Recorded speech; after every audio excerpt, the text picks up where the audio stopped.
Let's see if everyone can hear. Maybe give a couple seconds for people to log on. Oh, cool. Got some people on board. This is exciting. Thank you so much for joining us on this lovely summer's evening.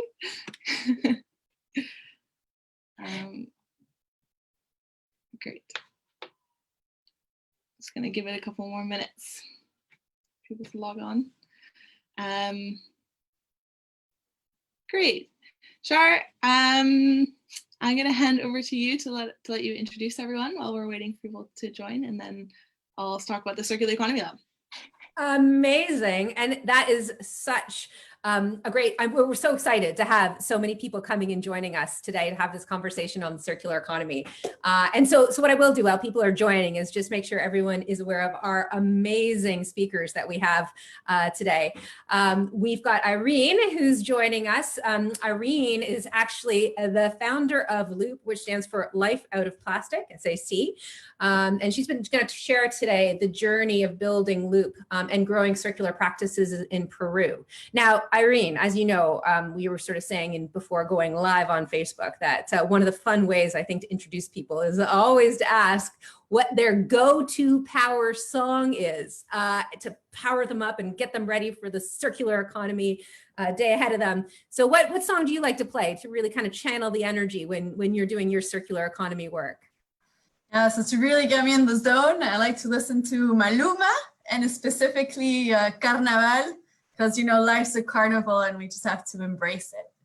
I love your philosophy, my friend. Excellent. So maybe what we can do is we can sort of write that in the chat so people can start building up their own circular economy playlist. So thank you for joining us, Irene.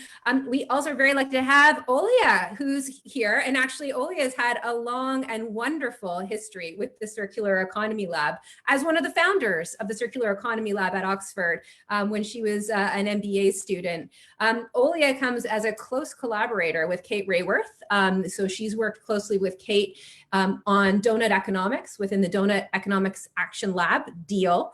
And Olya has really been working closely with the City of Amsterdam, which many of you who will be following circular economy and donut economics will know this is a really important case study that's living right now, where Amsterdam is really bringing to life donut economics in a citywide circular economy strategy. So I know we're really excited to hear from you, Olya, on your journey in the circular economy. Olya, same question to you as we kind of get this group warmed up and more people joining us on Facebook. Olya, what's your go-to power up song? Oh, yeah, that's a great question. Well, I shared this with the Circular Economy Lab class a little while ago, but I like the Move It, Move It. I just feel like it's a very energetic song, and hey, we're all part of a movement, so why not?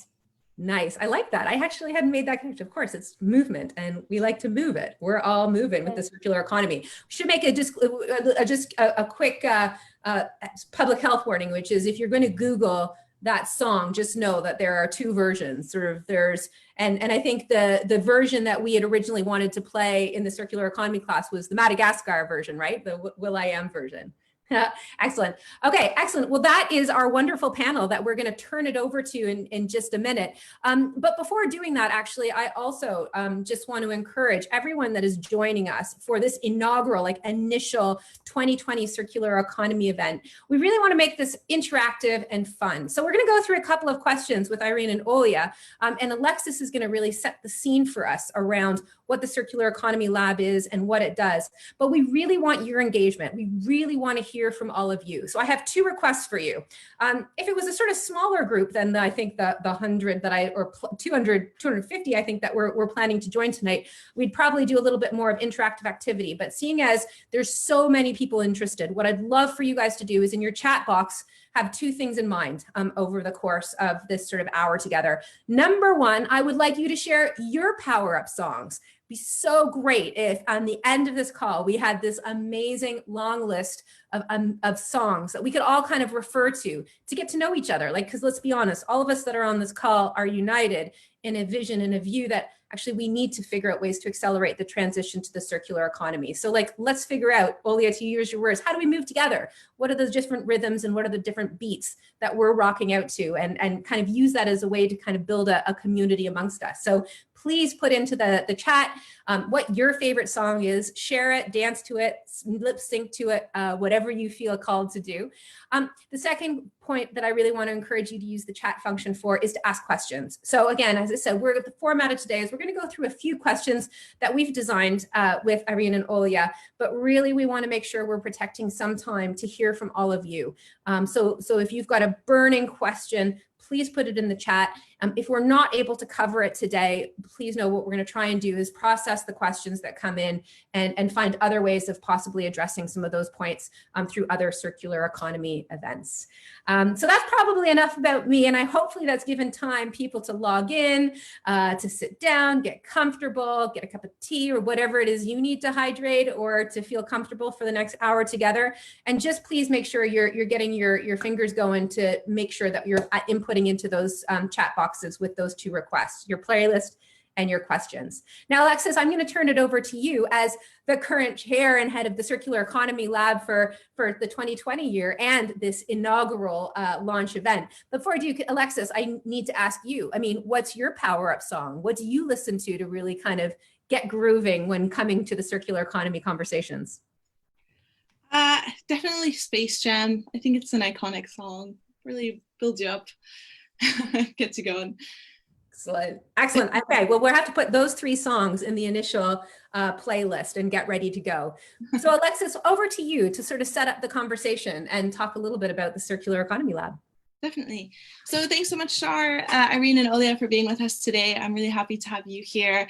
Thank you so much to everyone who's tuning in, and thank you so much for bearing with us with the technical difficulties. I hope it wasn't too difficult to find the webinar. We really appreciate you being with us today.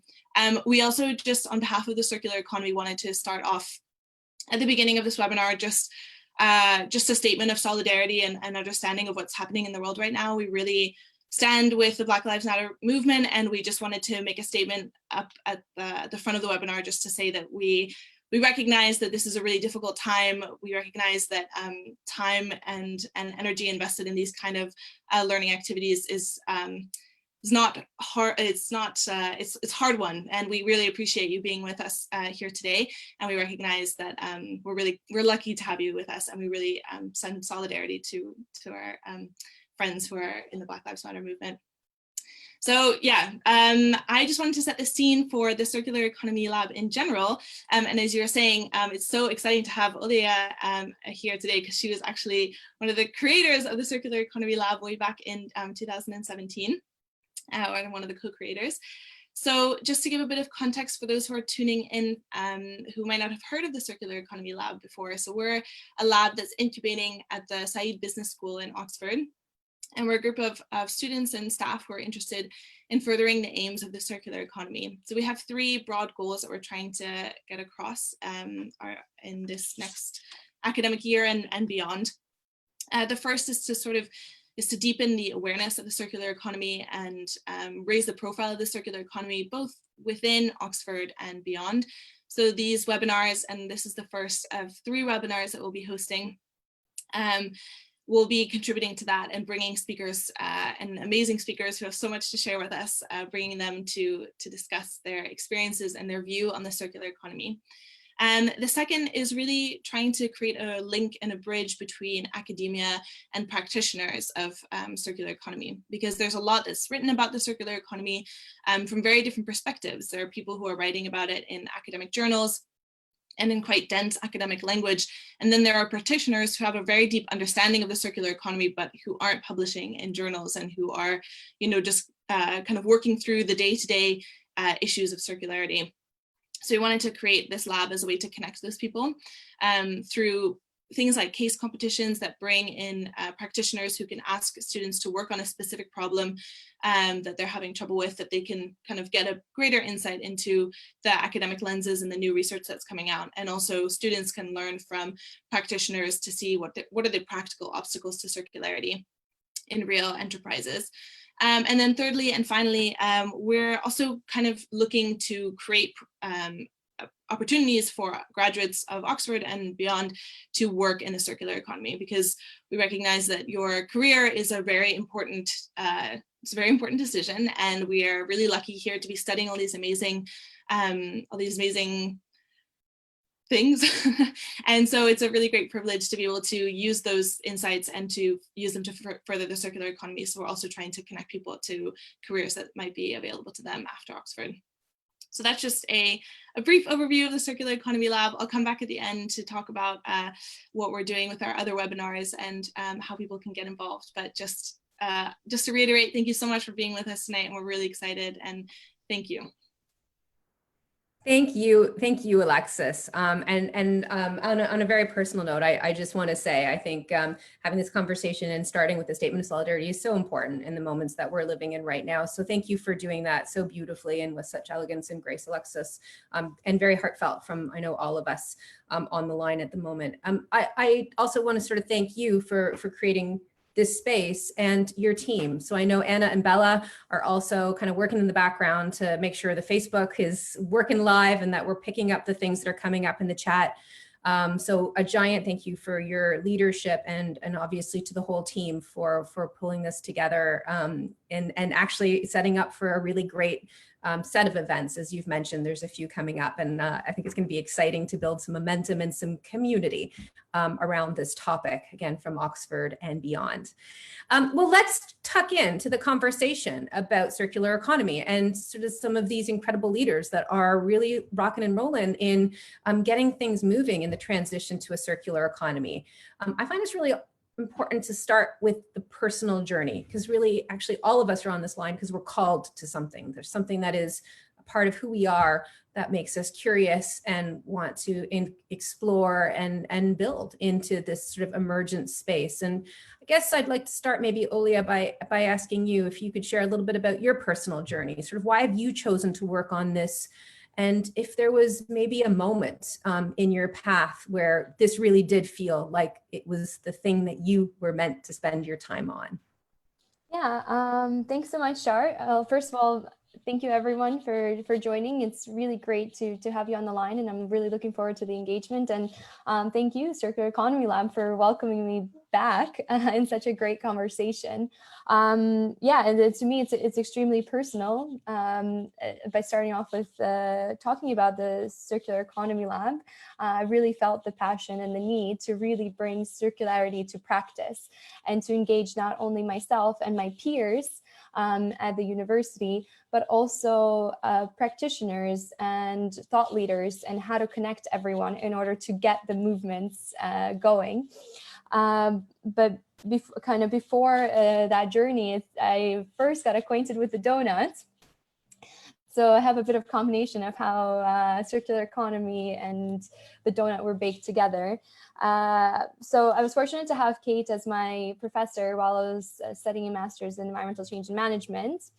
And coming into that year, I really wanted to connect climate change and climate change action to engagement with communities and people, and bring not only understanding, but also engagement and action and personal ownership towards that topic. And I wanted to see how I could do it on different levels. So during that time, I spent the year developing a game for kids, actually back home in Kazakhstan, where I'm from, which engaged them on the donuts, and more so in a way that really brought them down to their own community, their school, and make these really complex concepts of the interconnection between environment and the pressures we put on the environment and how they relate to society and their development. And I think even explaining it to adults is quite difficult, but putting in context of games and really bringing it down to something they see around them really sparked something. And to me, the outcomes were beyond what I expected. They really felt the call to explore it more and ask questions and engage in it. And in my thinking, I was, okay, well, if kids can do it, can adults do it too? So then the following year, when I was in the MBA program, and I wanted to engage my peers. This is how the ideas were bouncing around. There was already quite a movement starting around bringing climate change conversations into the business school, which is 3 years later down the line. I was just so excited to see Al Gore come and speak at the school, and a lot of the courses that are being offered, and now this interdisciplinarity that's happening between the different departments at the school, but also stepping out into Oxford and the greater community, engaging with artists and startups and other organizations. So just not holding it within the academic space. So that's kind of where the journey started, and the movement continued. And I think it was really powered by the excitement and sort of the people that I met along the way. Shortly after graduating, I had the opportunity to further bring the donut into action and do it in the city where I now call my home. And it's amazing to work with a city that already had circularity so embedded into their thinking, but they really wanted to take it to the next level and really pledge to that goal of being fully circular by 2050. Yeah, it's just a very exciting part, and to be engaged with more people around this. Incredible. And Olya, just to reflect, I mean, your leadership on this journey has been really important. And I think a lot of what's happening with the Circular Economy Lab obviously can be traced back to your real passion and your energy around this. And I can't actually think of a better song to sort of connect this with you than I Like to Move It, because actually you have been moving it. Both versions, I should say, of the song, the two different versions of it, which are both great. I can almost hear them playing in the background when you're talking, because you certainly are showing that you're really a mover and you're really moving this forward. So thank you for everything that you have done and that you're continuing to do in developing this conversation and these action around the circular economy. I'd like to ask Irene the same question. Irene, your personal journey, can you tell a little bit about why you've chosen to work in this area, and if there was a moment for you on that journey that just really resonated and made you feel that this was the work that you wanted to commit yourself to? Definitely. It was interesting listening to Olya, because I think the engaging communities aspect of it is also very much what pushed me to be a circular economy practitioner. Maybe my journey starts in a much more academic space. So when I was coming towards the end of my environmental sciences degree, I had a lot of my peers that I was friends with in undergraduate school were commerce students, and we had our final semester, we had an environmental ethics course that very much brought us into preparing us for debates on, what is it to be an environmental practitioner, and how do we develop our own value system around what it means to work in conservation.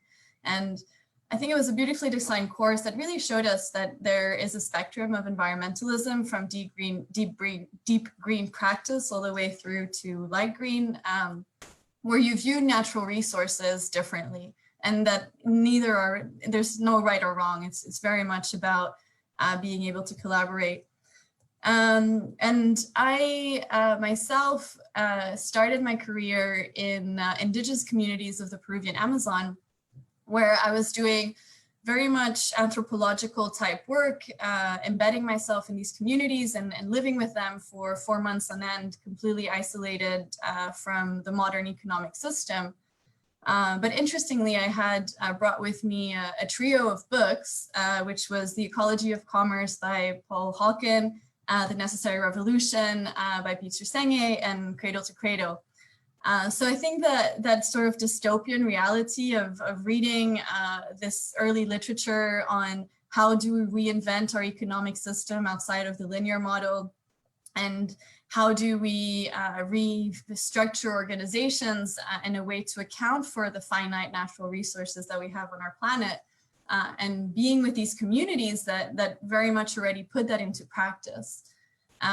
Was what very much pushed me into, once I finished my research work, into not wanting to be a passive actor.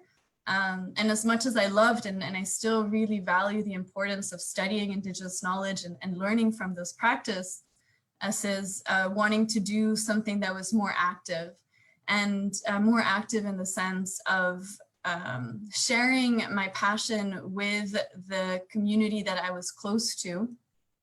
So I felt that staying in the academic world and staying in climate change adaptation research wouldn't allow me to push this transition.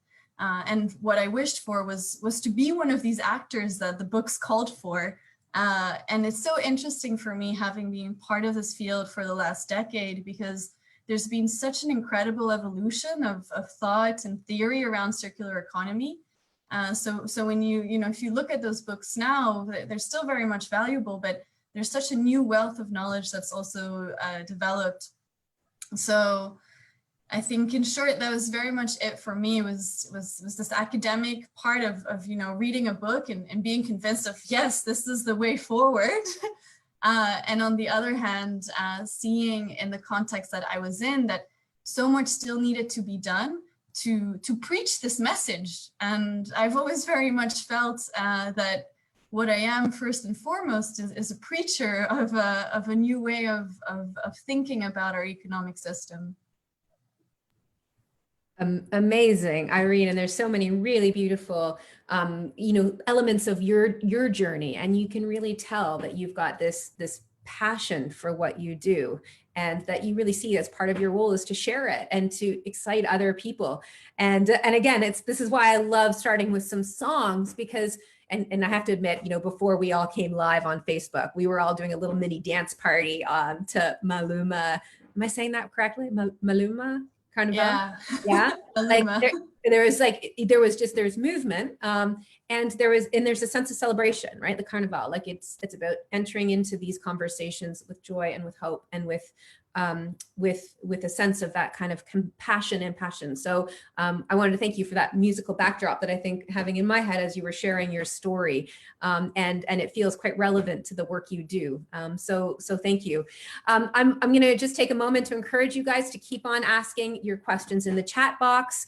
We're going to make sure we get those to chance to pull those through, and also please keep on putting your songs in. I think it's really wonderful when we can see what are sort of the sound effects in the background, in the beats that you're all working to, as a great way to create community. I can't even imagine if we have like a Spotify list with like 250 different songs, how fun would that be at the end of an hour?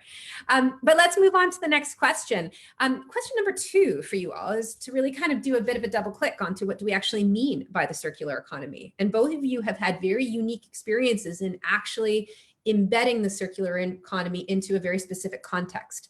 And so I wonder if you could talk a little bit about that journey you've been on, and with a sort of particular emphasis, I think, on what the human and the social elements are that you need to take into account in, again, embedding the concepts of the circular economy. Irene, maybe, is it okay if we turn it to you and to start? I feel like there's a nice kind of golden thread from the story you were telling about your journey to now what you're doing today. Sure. I think that it's, especially if I reflect back to my years in Peru, and so I founded Life Out of Plastic Loop in 2011 in Peru. So there's a number of elements there of starting a practice in a country where a concept like circular economy was just not something that was even spoken about. Or the sustainability discourse in general was very much in its infancy. And so it was for us right from the beginning was very much, though we're a for-profit social impact company, so a lot of our work was just building a market and identifying customers. But in that journey, what we realized is that we couldn't pitch our service for what it was. So our aim was to work with brands in order to develop zero waste manufacturing cycles. And what we really saw was that before we did anything that we actually wanted to do, was we needed to educate people. And that in order to embed the circular economy into practice, it's about bringing a variety of actors that don't usually dialogue with each other and show how together they can work in order to develop this system. So a very concrete example of this process is one of the main things we wanted to do with Loop was to create a circular product. So reusable bags made from recycled PET. Nowadays, recycled PET is everywhere, but 10 years ago, it was quite novel. And what we saw was that in Peru, all the actors were there. So you had companies that were informal recycling systems that were collecting the recyclables. You had the intermediaries of the recycling value chain. You had the polyester manufacturers.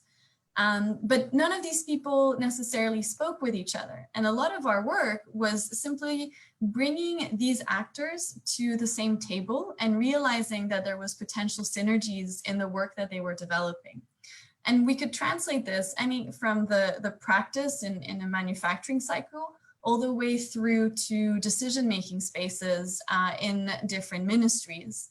So as well, over the years, a lot of our work has been engaging in conversation with different working groups at the Ministry of Environment and at the Ministry of Production to integrate into their policies policies that will enable these new ways of manufacturing and producing, and also now to start taking into account also the social and human dimensions of enabling the circular economy. So, you know, there is often, I find we stay still quite stuck on the industrial symbiosis manufacturing aspect of waste to resources, but a big part of embedding the circular economy is creating spaces that enable paradigm shifts, and for unusual actors to be able to come together and dialogue to see those opportunities and synergies between different sectors that might not currently exist. What an amazing answer. And I'm just imagining sort of some of those symbiotic collaborative relationships you have to kind of create space for, and use the word paradigm. And I think that's a really powerful word to use in this moment because it is a reflection of the sort of the system shift. When we talk about circular economy, it is about a transition to an economic system that is, you know, it has elements of it that are significantly, in some cases, different to what traditional business and the traditional economic system looks like. So I think it's really fascinating to bring people together to find ways to build the common narrative and the common connections to work together for that transition. Olya, I certainly know that this is a topic that you have experience in and have been working in for a long time. I wonder, you know, the same question to you, which is about what does it mean to embed the circular economy into a specific context? I realize you've worked across a series of different contexts, but perhaps when thinking about the human and the social elements, there's a little bit more to the Amsterdam story that you might want to share. But I leave it to you because actually I do know you've worked in various different parts of the circular economy and at that systems level. Oh, Olya, just to say, I think you're on mute. Yeah, there we go. There we go.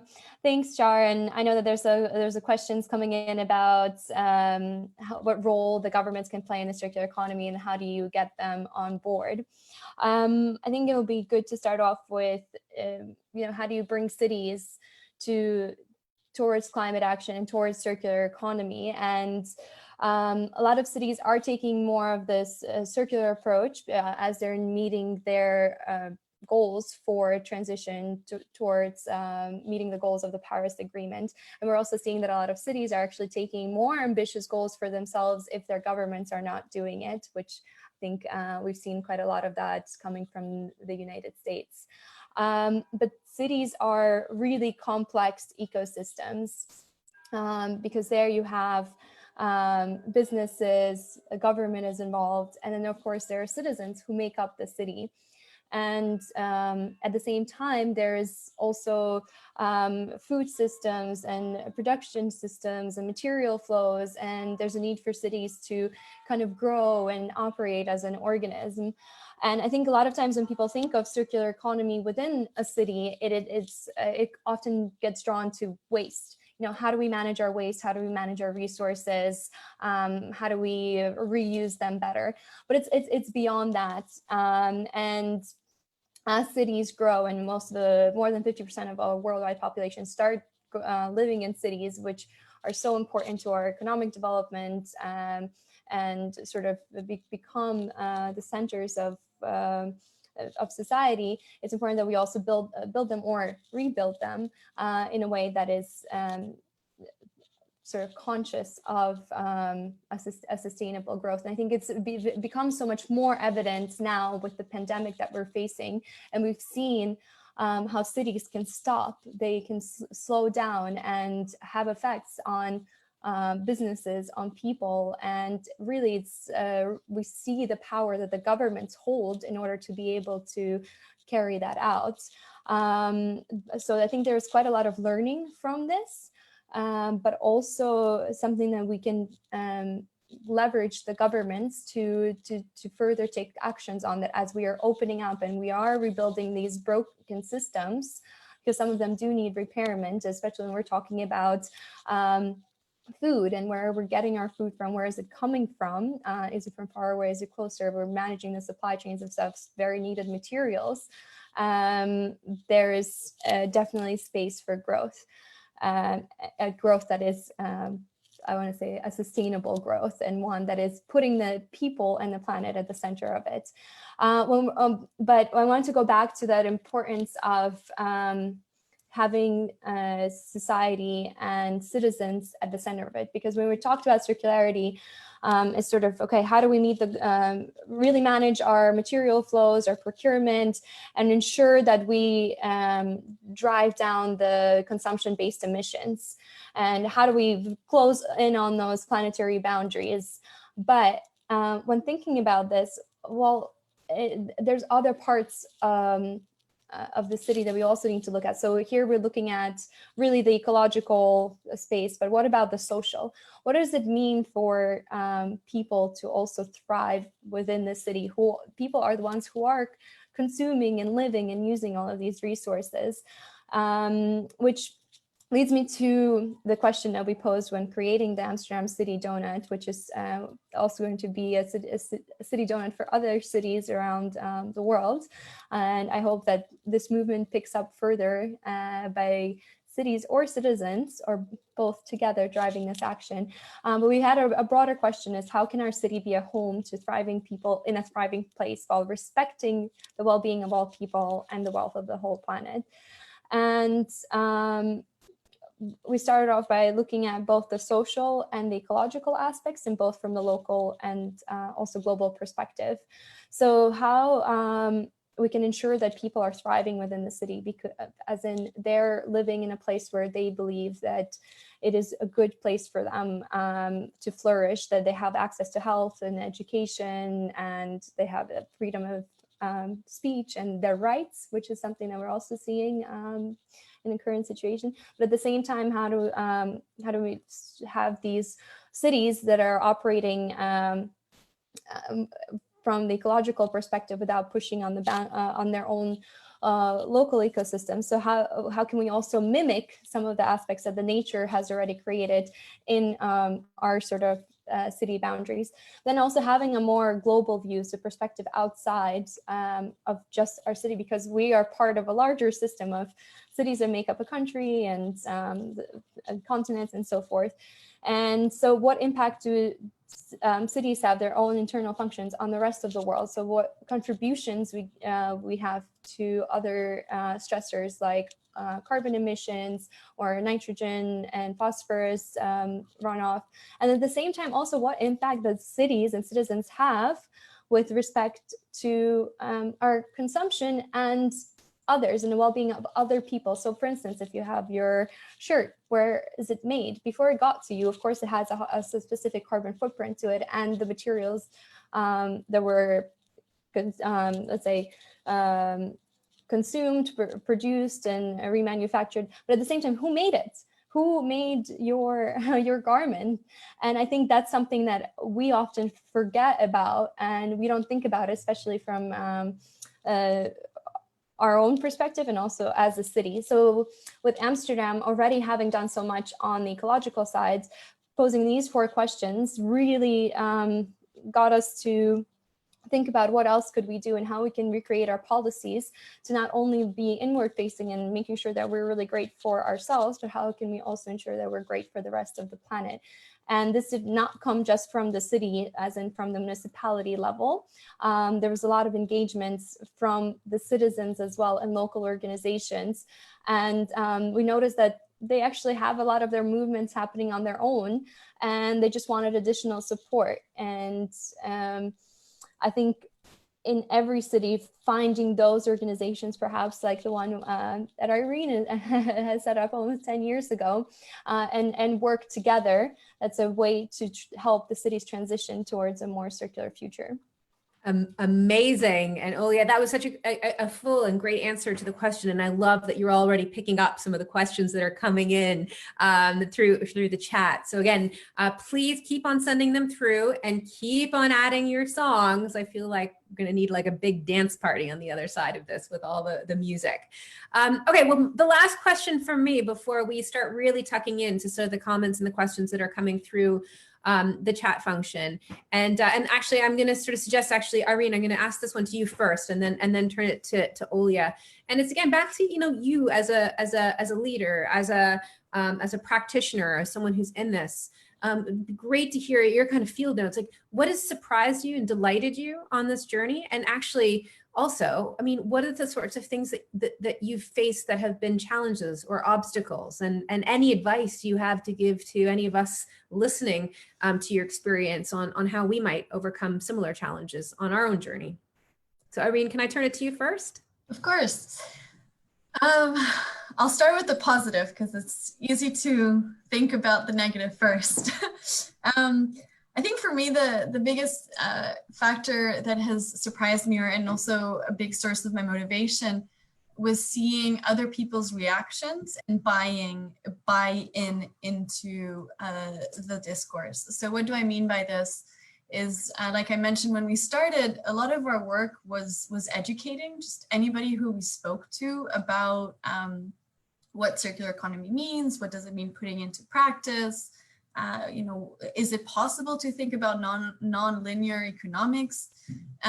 So I remember it'd be funny, we'd sometimes have a meeting with somebody, a junior or mid-level manager in an organization, and the senior manager would come and some other manager would come, and we'd end up having a room of people because they're like, oh, come listen to these girls. They have some interesting points of view of something we could look at.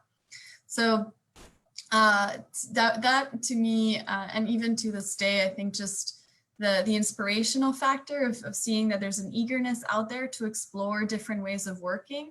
And I think that over the years, this has also become stronger because there's a general realization that our current system is broken and that it's not going to sustain us in the long run. So there's an interest from the audience to explore other ways of working and to explore other ways that we can function as a society. So I think that to me always motivates me to feel that there's open ears, and especially having these rich debates with people who might hold very different points of views, and seeing that we can reach common ground. So that is motivating and inspiring. Not sure if surprising. And then on the challenge aspect, there's definitely been numerous challenges, and I feel a bit silly reverting to the usual policy is the problem challenge, but unfortunately it is a big part of the challenge. And people and organizations who are pioneers suffer the most. So when we began our work in Peru, having conversations with the Ministry of Environment about extended producer responsibility, or single-use plastic bans, or even just basic recycling schemes were just completely out of the picture. Now, 10 years later, there's been enormous progress on this, and for us, we've suffered because it means that we had certain policy barriers that hindered our work. But it's also part of your role, I think, as a pioneer in paving that ground and in bringing down some of these barriers for those actors that come afterwards. So I think if we also think about the European context right now, it's really interesting There is the circular economy policies that are happening at the Commission, that everything that's evolved over the last couple of years. It's really painting the Green Deal that also the Commission has. I mean, these are huge opportunities that everyone who's been working in this field earlier didn't have. And the way that we translate these directives into on-the-ground actions is also going to shape a lot of what future economic systems in Europe can look like. So yeah, I think that was a mix of challenges, surprises and hope on my end. I like it. I can kind of tell those things are sort of blended together. And it was great to hear sort of some of the reflections you have. So thank you, Irene. Olya, same question to you, I guess. It's like, again, the things that have really delighted you and surprised you on this journey, and where you've run into some challenges that you can share so we can all kind of learn and be aware of them. Yeah, I'd like to start it off, but of course also on the positive end by also answering one of the questions that was asked about how can you link micro projects at a community level into circular economy. And I think that's been extremely inspiring, seeing it first here in Amsterdam, that there are communities that have already been implementing some of the practices way ahead of sort of the ambitions of the government. For instance, there's an island called Iberg, and there as a community have already been quite active and really have their own social channels where they collaborate on how they want to see their community and what they want it to look like. That kind of led us to bring these different initiatives together through what we call the Donut Coalition. It sort of formed organically. It didn't come from Deal. It's just like Iberg, the community, some students, Havaya here in Amsterdam, also the municipality, and NGOs, and even the festival called Digital. I don't know if anybody have encountered it, but it's quite big. Just coming together and saying, hey, this really resonates with us. We really want to make digital festival circular from 2020 and moving forward. How do we do that? How do we bring the principles of not just material flow analysis, but this human element into it? So it sort of became self-organized, and people bring their ideas forward and kind of help each other to create their future and their sort of city that they envision. But this is also kind of a pleasant surprise that's been happening in other cities around the world as well. Since the Amsterdam has been published, it's the amount of outreach of cities saying, hey, how do we do this? How do we engage? And it's quite humbling, but also inspiring to see that there is movement, and it's coming not just from when I mean cities, I mean it's just citizens or of those cities saying, what are the right channels that I can mobilize to recreate something like this? And I would like to just say that we are going to publish our approach for Amsterdam, which we're also working on in the city of Philadelphia and Portland at the moment. But our methodology will be public, so cities can go ahead and also try it on their own. And not necessarily even cities, it could also be communities and smaller regions. So that has been definitely an inspiring vision, because every city is different, and I'm curious to see how it will turn out.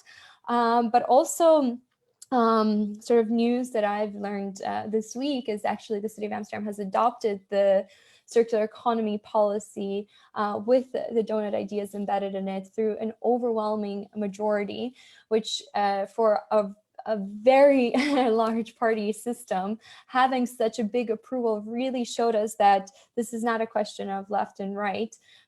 There is ways for different diverse parties to come together and agree on the same goal and really see that as a way forward. So there's a big positive, and I would say a really big win overall. And then I guess on the challenges, and I guess I would like to echo Irene. She's saying, well, policies are difficult. They are, and at the same time, it's the systems where you're trying to put those policies forward in, and it's how open and brave maybe your government is. And yeah, it's definitely a challenge, even in open cities as here. I was talking about successes of Amsterdam, but it's really difficult to get all these different actors on board and to really participate with each other. So the different departments, but also engaging and opening up to other organizations, I think is also a really tough challenge to bring forward, and it takes a lot of work, and they really need to see the value in it. At the same time, I think it never hurts to keep trying. Oh, I like that you've ended with that sense of you got to keep trying. Yeah. And I also caught you sort of saying the opening up, like finding those ways to work with as many people and to keep on trying. Well, in the spirit of opening up and bringing in some different voices as well, I think we've reached the time where it would be great to bring some of your questions to our incredible panelists. I'm just going to do a bit of a time check for everybody, because time certainly does fly when you're having fun, and this certainly has been a lot of fun. So we are going to take about 10 minutes for a few questions that have come in. So I'm going to ask Irene and Olya. I'll sort of address the questions to you, and if you would like to come in on a question that I haven't addressed to you, maybe what you could do is just raise your hand so I know that you want to come in. And I do want to make sure we're protecting a few minutes at the end to do a bit of a wrap up, and so that all of you that are feeling really excited about the circular economy have really kind of clarity on how you can continue to get involved with some of the future events. So it's about 10 minutes of questions, and then I'm going to turn it over to Alexis. So actually the first question that has come in that I actually am kind of interested in, I think it builds on actually some of the great insight you've shared, Irene, when you talked about sort of your favorite books and the books that you kind of really inspired you. We had a question saying, I'd love to hear each speaker recommend one book that encompasses the foundations of circular economy. So I'm going to start with Olya, and actually this will be an exception because I think, Irene, it would be great to have your one suggestion. I know it's really hard, but if I may, I'd also like to extend this beyond just a book, like if it's a different form of stimulus. I mean, if there's a book that comes to mind, obviously share it, but I also know we are all kind of processing information in different ways. And so if it was a TED Talk or a toolkit or something else, if it's okay to the person who posed the question, I would love to just sort of extend the scope and just sort of ask about, again, stimulus, like things that have really kind of given you that foundation. So Olya, maybe I can ask you first. Is there something that kind of comes to mind? Yeah, and Shar, you're completely right. I think this is a very difficult question, and partially why I wanted to put circularity into practice is because I think there's no sort of the textbook for circularity, and you really need to see it and engage with it in practice, and see the different case studies of it to really understand it, how it is developing, because it's also sort of a field that changes on the regular basis. We find out new things and new innovations, and there's sort of levers that are being pushed in new directions that we haven't seen before. But in terms of resources, I really love the resources from Ellen MacArthur Foundation. I think they've done a really great job in terms of engaging audiences in different ways, through videos, through webinars, and things you can listen on the website. So I think that on the work that they've done in educating, there's a great resources. And another book that I really like, actually more for business purposes, is Waste to Wealth by Peter Lacey. I think it outlines great ways for circular economy, especially if you're looking into the business space.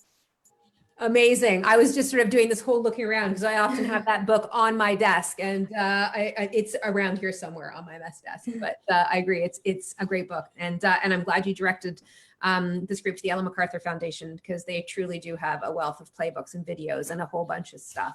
Wasn't one thing though, Olya, so sorry, lots of things going on, but I actually think that probably is the name of the game, because there is a ton of stuff that will be out there. And Alexis, maybe one of the things that we could propose is, again, using that chat function. If if we can sort of record some of the books or some of the stimulus that you've come across, and maybe we can find a way of putting that up online somewhere, whether it's in a blog posting or something. We have actually a ton of really interesting articles that we use as part of the regenerative and circular economy elective at the business school. And I'd be happy to share some of that into a shared doc that we can kind of all build and learn from together.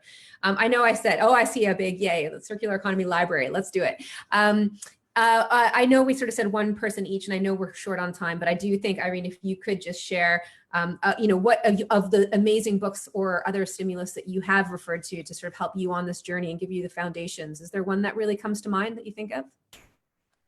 Definitely. And so it's, I think what I also always refer to, and just a reflection as I was thinking of what to say, is we've talked a lot about cities and societal structures, so governments and people decision-making processes. So I think there's the Amsterdam City Donut is a great example of, how does a city put into practice circular economy? What has always been a big inspiration for me is Ray Anderson and interface carpets. So it's, I'm sure, the typical case. I hope it's part of your regenerative and circular economy course. There's definitely a case out there on interface carpets. But Ray Anderson does a great TED Talk. And I think even just looking at the journey of interface, so, looking at the Ray Anderson TED Talk, but also some side research on interface and how they've been able to put into practice this Mount sustainability that Ray talks about. It's just such an excellent example of how to integrate circular economy principles into a corporate setting, and not just a small company, but a mega multinational corporate company. Really? Yeah, and I would link that to Ecology of Commerce, which for me is very much like the starting point of all of this, yeah. Good stuff. Well, it feels like we already have a shelf of this library already done just from this conversation. So I think it's awesome. And I'm also just really interested. I think there's some interesting practitioners, people that have worked at interface that could be interesting to bring into this conversation. So as a little bit of a hopeful taster for you guys, maybe we can find some ways of bringing some of these stories to life through future events. My friends, I think we only have time for one more question. And I'm going to just encourage actually, Irene and Olya, just knowing that we only have a couple of minutes, maybe you can just sort of share some just brief reflections, knowing that there's never going to be enough time to cover things in the depth that we want to, but hopefully, again, this is just the beginning of the conversation. And it's so hard to choose what question, but I think I'm going to go for this one actually, which is, really practical. So what do you think are the first steps for engaging the public with the concept and changing consumption behaviors and expectations? So again, it's a big question, but maybe if you could each just share a few short reflections to, again, the first steps around the public. You've both referenced citizens and engagement in your work. So actually, maybe Irene or Olya, do one of you want to put your hand up if who wants to go first? All right, Irene, put her hand up. So I'll turn it to you, Irene, and then we'll go to Olya. I'm happy to give my gut reaction. And so much of our work has been around citizen engagement. I think that starting with yourself. So with anything, it's about revisiting yourself, right? Revisiting how you purchase. Olya gave the great example of it's not just about how a shirt is manufactured, but also the social and ethical implications behind that. And you can do this at any scale. You can do it very much at just the practical daily things, or you can very much revisit your whole lifestyle. I always invite people to start composting at home with their hands, because that physical practice of turning over the soil every so often is just the best lived experience of understanding what regeneration and circularity is. So if you want to get going or get into it, just start composting at home and tell all your friends to compost. I like that. I like it. Walk the talk and get your hands into the compost and start doing it. I like it. I really like it. Actually, we compost, but I don't think I ever have mulched it with my hands. So that might be my homeschooling activity for tomorrow with my kids. So it's very relaxing. And just like to that, sharing these practices with people around you, and any type of outreach, be it on social media, be it organizing events. Just creating spaces for discussion is very much where this practice starts as well. I agree. It's the culture change, which comes from making it part of the norm and part of the discussion and conversations we have with our friends and our family and our, our community. Olya, I'm so sorry that we're so short on time for what I know is a very thoughtful answer, but would you be able to share what you think are the first steps you would suggest? Yeah, definitely just building on what Irene is saying, but it's go where the energy is, and really engage with those organizations that perhaps are already doing something circular but maybe they are not aware of it. But for instance, repair cafes or libraries, they might be just, or there might be a craftsman. How do you help them grow sort of their engagement? I think it's in times of Corona as well, we've seen a lot more of this popping up where we sort of have exchanges that we have of services that we haven't seen before, where people are helping each other and not for pay. And I think that is definitely a start of circularity, but also engage with kids. And not for educating kids, but educating yourself.